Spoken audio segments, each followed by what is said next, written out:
डर किसे नहीं लगता है। डर हर इंसान को लगता है, लेकिन जो इंसान डर को पार करके आगे बढ़ता है वही इंसान अपने जीवन में सफल होता है।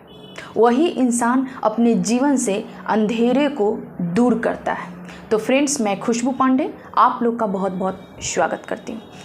तो फ्रेंड्स, आइए अपने जीवन के ऐसे अंतिम क्षण के बारे में जानते हैं जहाँ से आपकी जीत की शुरुआत होती है, जहाँ आपको ये लगता है कि ये काम मुझसे नहीं हो पाएगा। आपके अंदर एक डर होता है और उस डर के वजह से आप अपने जीवन में आगे नहीं बढ़ पाते हैं।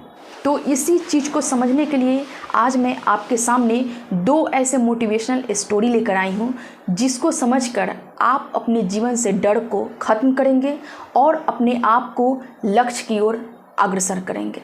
तो आइए फ्रेंड्स, जानते हैं कि वो पहली स्टोरी क्या है। एक बार की बात है कि एक आदमी ने दार्शनिक सुकरात से पूछा कि मैं अपने जीवन में कैसे सफल हो सकता हूँ।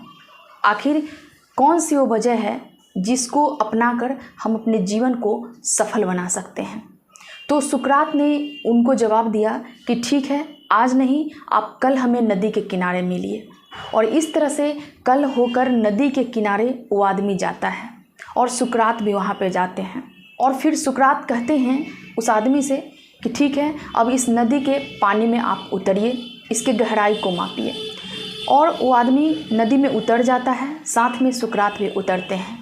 आदमी नदी में आगे की ओर बढ़ते चला जाता है और इस तरह से जब पानी उसके नाक के पास आती है तो सुकरात उसका सर पकड़ के उसको नदी के अंदर डुबो देते हैं। और सुकरात यहाँ पे बहुत मजबूत होते हैं और उस आदमी को कुछ देर के लिए पानी में डूबे रहते हैं। वो पानी में के अंदर ही छटपटाते रहता है बाहर निकलने के लिए।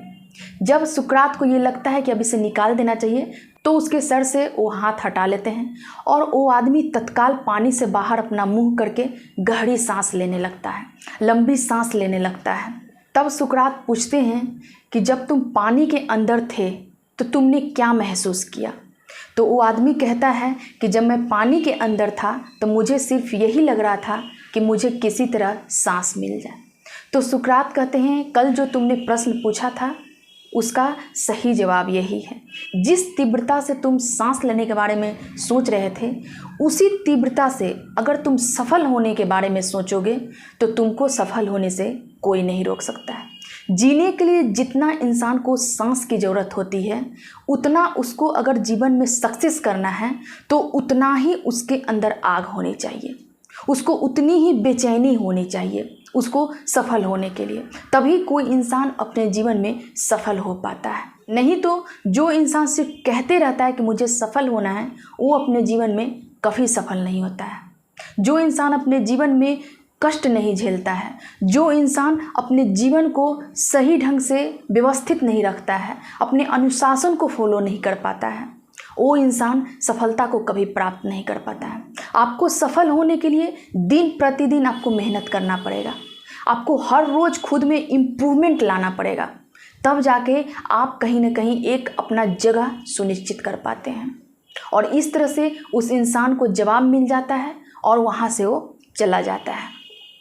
इसलिए फ्रेंड्स, कभी भी अगर आपके मन में डर जैसी कोई भावना आ जाए, ठीक है, और वही डर को आप पार करके आप जीत पा सकते हैं। क्योंकि जिस इंसान में डर नहीं होता है वो इंसान अपने जीवन में आगे नहीं बढ़ सकता है। अगर आपको इस चीज़ का डर नहीं होगा कि आपको आज सक्सेस नहीं करेंगे तो कल आपका क्या होगा, तो आप अपने जीवन में कभी आगे नहीं बढ़ेंगे।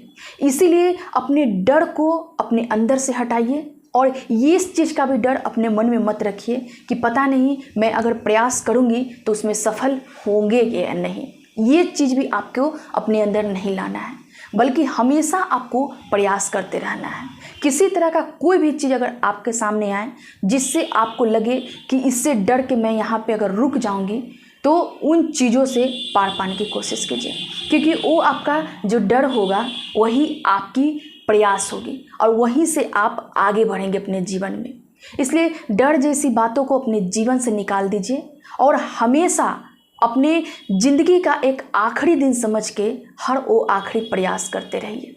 अब क्या पता कौन सा प्रयास आपके हिस्से में हो, तो आइए हम लोग अब दूसरे स्टोरी को देखते हैं। तो आइए अब हम लोग दूसरे स्टोरी को जानने का प्रयास करते हैं कि उससे हमें क्या सीख मिलती है। ठीक है, इसी तरह से फ्रेंड्स, एक बार की बात है कि एक व्यापारी व्यापार करके शहर से लौट रहा था, अपने गांव वापस लौट रहा था। अचानक रास्ते में बस खराब हो जाती है और वो व्यापारी बस से उतरकर नीचे टहलने लगता है। तभी अचानक उसको एक पत्थर पे नज़र पड़ता है, जो पत्थर बहुत ही चमकीला होता है। और उस पत्थर को देखकर व्यापारी को मन में लालच आ जाता है कि काश मैं इस पत्थर को ले लूं, और इस तरह से वो पत्थर को उठा लेता है। व्यापारी उस पत्थर को उठा के अपने गांव ले आता है और गांव में मूर्तिकार के पास उस पत्थर को ले जाता है, क्योंकि उसके मन में पहले ही विचार आ चुका होता है कि मैं ये चमकीले पत्थर से मैं एक मूर्ति बनवाऊंगा और उसकी मैं पूजा करूंगा। और मूर्तिकार के पास ले जाता है और कहता है कि इस पत्थर से मुझे एक देवी की मूर्ति बना दीजिए। मूर्तिकार कहता है कि ठीक है, बन जाएगा, आप 5-6 दिनों में आकर मूर्ति को ले जाइएगा। वहाँ से व्यापारी चला जाता है। इधर मूर्तिकार जो होता है उस पत्थर पे प्रहार करने लगता है। जब वो पहला चोट मारता है तो पत्थर नहीं टूटता है, क्योंकि चमकीला पत्थर बहुत ही मजबूत होता है। वो जो मूर्तिकार था उस पत्थर पे बहुत प्रयास किए, बहुत चोट मारा, लेकिन पत्थर नहीं टूटा। हर तरीके से उसने प्रयास किया लेकिन पत्थर नहीं टूटा। और जब 6 दिनों के बाद मूर्तिकार के पास व्यापारी मूर्ति लेने जाता है तो मूर्तिकार कहता है कि इस पत्थर से मूर्ति नहीं बन पाएगा। और इस तरह से व्यापारी अपने पत्थर को लेकर वहाँ से निराश लौट जाता है। लेकिन जब रास्ते में आता है तो उसे एक दूसरा मूर्तिकार दिखता है और उस मूर्तिकार के पास जाके कहता है कि क्या इससे आप एक देवी की मूर्ति बना देंगे। तो दूसरा वाला मूर्तिकार कहता है क्यों नहीं, मैं बना दूंगा। और इस तरह से जो दूसरा मूर्तिकार होता है पत्थर पे प्रहार करने लगता है, पत्थर को तराशने लगता है। और पहला प्रहार में तो पत्थर नहीं टूटता है, लेकिन दूसरा प्रहार में ही पत्थर टूट जाता है।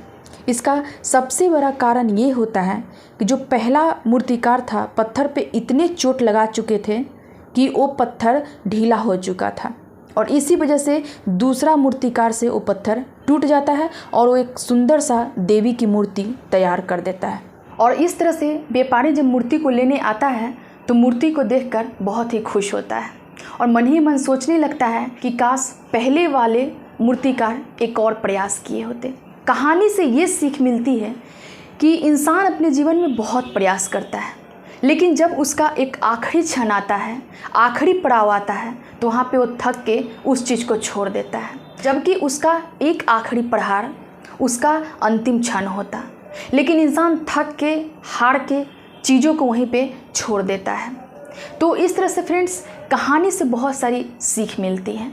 आप अपने जीवन में हमेशा प्रयास करते रहिए, क्या पता वो एक प्रयास आपकी आखिरी हो। हर रोज़ प्रयास कीजिए और हमेशा सोचिए कि आज मेरा आखिरी दिन है, आज मेरा लास्ट डे है। आज मैं कुछ नहीं करती हूँ तो क्या पता कल क्या होगा। तो हर दिन को लास्ट डे समझ के, हर दिन को आखिरी दिन समझ के एक आखिरी प्रयास अपने जीवन में करते रहिए, और सफलता जिस दिन आपके हिस्से में होगी वो एक आखिरी प्रयास आपके हिस्से में होगा। तो इसलिए फ्रेंड्स, कभी भी घबराइएगा नहीं, थकिएगा नहीं, कभी भी ये मन में नहीं सोचिएगा कि अभी मेरे पास बहुत ज़्यादा टाइम है। बहुत लोगों में ये देखा गया है कि वो हमेशा ये सोचते रहते हैं कि मेरे पास तो अभी बहुत टाइम है, मैं कभी भी कुछ कर लूँगी। ठीक है, लेकिन ऐसा आप कभी मत सोचिएगा, क्योंकि आप जिस दिन हर दिन को आखिरी मानकर काम करने लगेंगे, मैं फिर से रिपीट करती हूँ कि आप जिस दिन हर दिन को आखिरी मानकर काम करने लगेंगे, समझ लीजिए कि आपके जीवन में एक दिन सफलता जरूर आएगी, आपके हिस्से में सक्सेस जरूर आएगा। जिस तरह से मूर्तिकार को आप देखें कि वो थक के उसके 100 चोट मारने से वो पत्थर ढीला हो चुका था, इसी तरह से फ्रेंड्स हमारे जीवन में होता है। हम जिस भी काम को अपने जीवन के हिस्से में लाना चाहते हैं, हम जिस भी लक्ष्य को पाना चाहते हैं, जिस काम में सफल होना चाहते हैं, उसके रास्ते पे जब चल देते हैं तो उसके बारे में मुझे हर तरह का अनुभव हो जाता है। लेकिन हम आखिरी पड़ाव तक पहुंचने से पहले कभी कभी उस चीज़ को छोड़ देते हैं, थक जाते हैं वहाँ पे और उस चीज़ को छोड़ देते हैं। लेकिन आपको पता नहीं है कि वही एक प्रयास आपकी आखिरी पड़ाव होने वाली है। तो इसीलिए फ्रेंड्स, हर दिन को आखिरी मानिए, हर प्रयास को आखिरी मानिए और इस तरह से अपने जीवन में प्रयास करते रहिए और इन प्रयासों की वजह से ही आप अपने जीवन में आगे बढ़ पाएंगे। Thank you friends.